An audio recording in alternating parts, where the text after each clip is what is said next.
Hello friends, Hindi news में आपका स्वागत है। रोज सुने ट्रेंडिंग न्यूज, बस करना होगा यह कम। प्लीज सब्सक्राइब करिए और बेल आइकॉन पर क्लिक करिए। Thank you. जीएसटी के बाद नहीं बेच पाएंगे पुराने गहने, ये आएगी दिक्कत। Goods and service tax GST लागू होने पर कस्टमर के लिए ज्वेलर्स को ज्वेलरी बेचना आसान नहीं होगा। जीएसटी आने पर सब कुछ ऑन पेपर हो जाएगा।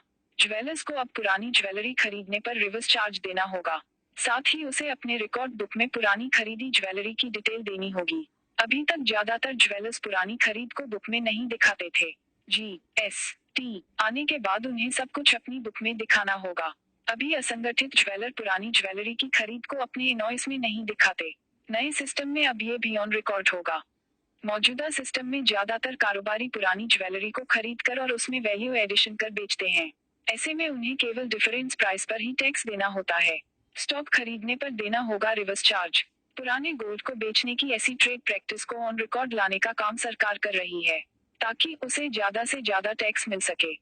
सरकार ज्वेलरी खरीदने और बेचने वाले का रिकॉर्ड रखना चाहती है, इसलिए सरकार ने जीएसटी में रूल्स तय किए हैं।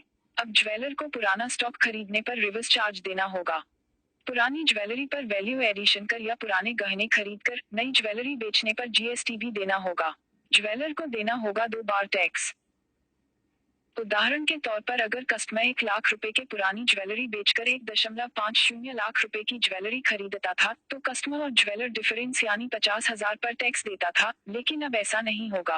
अब ज्वेलर को 1 लाख रुपए पर रिवर्स चार्ज सरकार को देगा।